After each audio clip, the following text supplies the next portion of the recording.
Meus irmãos e minhas irmãs, paz e bem. Hoje nós concluímos na liturgia deste sábado a leitura da carta de São Tiago. Este é o texto que na liturgia, no ano litúrgico, nós lemos na sua íntegra. Os outros textos todos são uma leitura semi-contínua. Então nós tivemos a possibilidade de percorrer todo ele.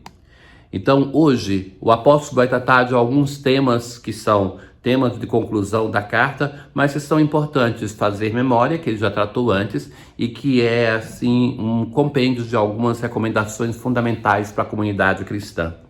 A primeira delas é a questão da vida de oração. Ele vai dizer assim: se alguém está sofrendo, recorra à oração. Se alguém está alegre, entoe hinos. Então é sempre um momento de oração. Seja para que o Senhor nos ajude a superar os problemas, as tristezas, mas também para louvar o Senhor, agradecer por aquilo que Ele está fazendo por todos e cada um de nós.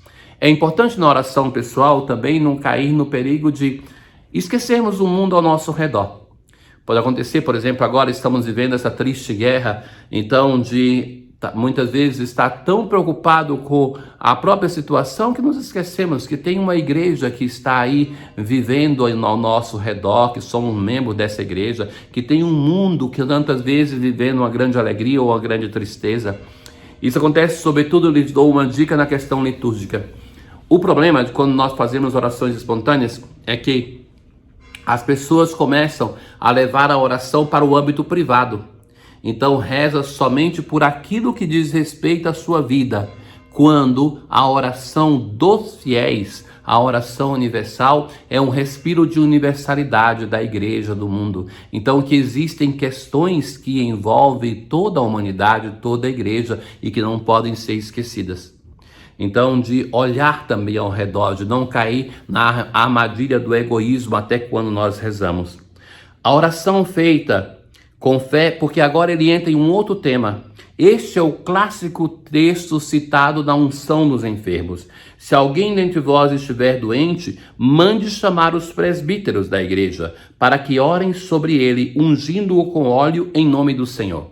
Então, o sacramento da unção dos enfermos, atenção, não se usa mais o nome extrema unção desde a reforma conciliar, porque não é o sacramento para ser usado somente da partida dessa vida. Tem muitas pessoas que até hoje têm medo da unção, ou que a família chama o sacerdote no último momento possível. Às vezes a pessoa chegou no hospital, ficou ali muito tempo no hospital, aí depois corre na paróquia, padre, tem que ir ali, tem que ir naquele minuto. Quando você foi negligente em chamar o sacerdote para antes.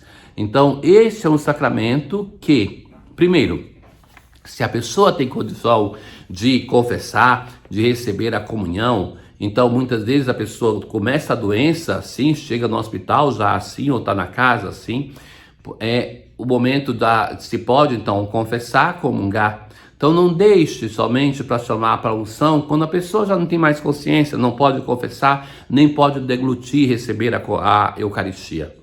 Às vezes, quando celebrei na casa de alguns idosos, de alguns doentes, a unção com toda a família, era um momento belo de ação de graças pela vida dessa pessoa.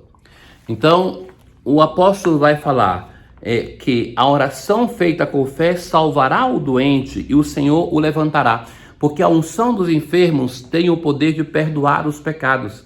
É um sacramento de cura, por isso, de perdão dos pecados para aquele que, não tendo mais condições de se confessar, por exemplo, pode ter os seus pecados perdoados. E continua o apóstolo: confessai, pois, uns aos outros os vossos pecados e orai um pelos outros para alcançar a saúde. Essa citação não é precisamente sobre o sacramento da reconciliação. Do sacramento da reconciliação nós temos outras citações. Mas aqui está, sem dúvida, também uma referência ao sacramento da reconciliação. Mas fala, sobretudo, da relação comunitária, porque vai dizer: Orai um pelos outros para alcançar a saúde. A oração recíproca. E vai citar o exemplo concreto de uma oração que teve a sua força quando Elias pede para não chover e vai ficar mais de 3 anos sem chuva. Depois ele pede para que o céu se abra e que então veio a chuva com a possibilidade de fazer a terra germinar. Se alguém de vós se desviar da verdade e um outro reconduzir. O texto termina com a correção fraterna. Aqui você tem uma referência ao Evangelho de Mateus, de salvar o seu irmão através da correção fraterna. Meus irmãos, quanto nós precisamos progredir nisso? Muitas vezes é muito mais fácil estar falando uns dos outros pelas costas e a pessoa interessada não está sabendo de nada. Então, se o teu irmão pecar, vai, chama-o à parte, diz o Senhor no Evangelho. Então, que nós precisamos nos exercitar nisso. Se não temos a coragem de fazer isso, supliquemos a graça do Senhor para isso. Mas se nós não temos a coragem de falar para a pessoa interessada, então não fale para outra pessoa, porque isso é o âmbito de fofoca, é de destruir a vida do outro. Então, o exercício da correção fraterna que tanto edifica a comunidade. E vai dizer, salvará da morte a alma dele e cobrirá uma multidão de pecados. Esta é a correção fraterna, que me interessa a vida do meu irmão, porque é o meu irmão, é imagem e semelhança de Deus, deve ser amado, deve ser respeitado. Hoje, o Salmo responsorial, Salmo 140, é o tema da oração. Socorrei-me, Senhor, escutai minha voz, que a minha oração suba a vós como incenso, como oferta da tarde. Mas também pede, ponde uma guarda em minha boca, que a minha boca seja treinada pelo Senhor, porque sem a ação do Espírito de Deus, nós nem sabemos o que pedir.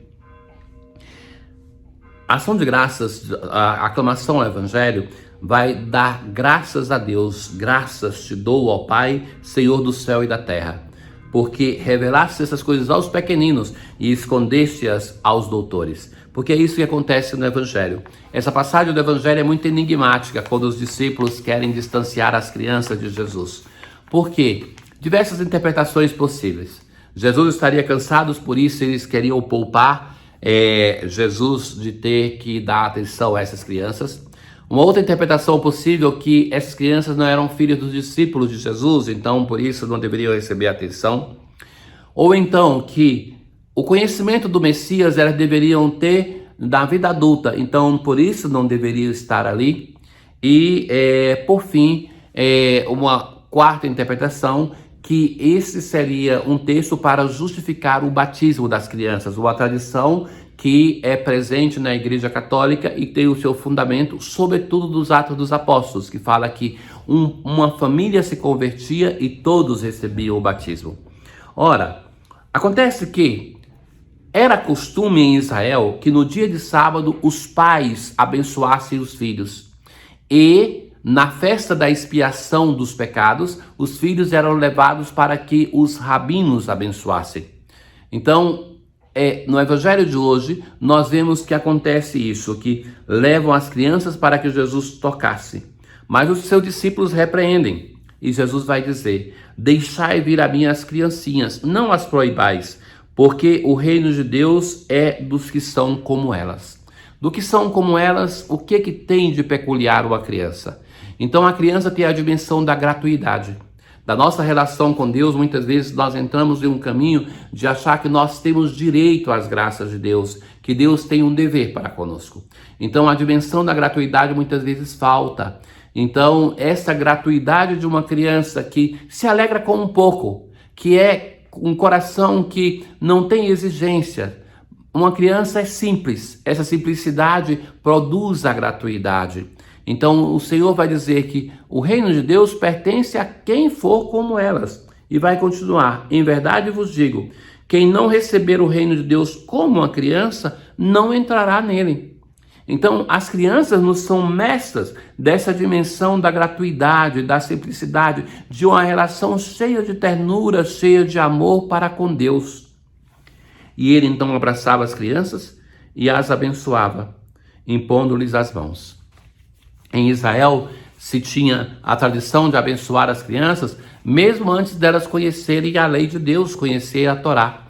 Mas No evangelho de hoje tem um aspecto outro que Jesus vai insistir, que as crianças não somente têm que ser acolhidas, mas são o nosso modelo de discipulado. Por isso, amemos e consideremos-nas como nossos mestres na nossa relação com Deus. Tenham todos um bom dia. O Senhor esteja convosco, Ele está no meio de nós. Abençoe-vos o Deus Todo-Poderoso, o Pai, o Filho e o Espírito Santo. Paz.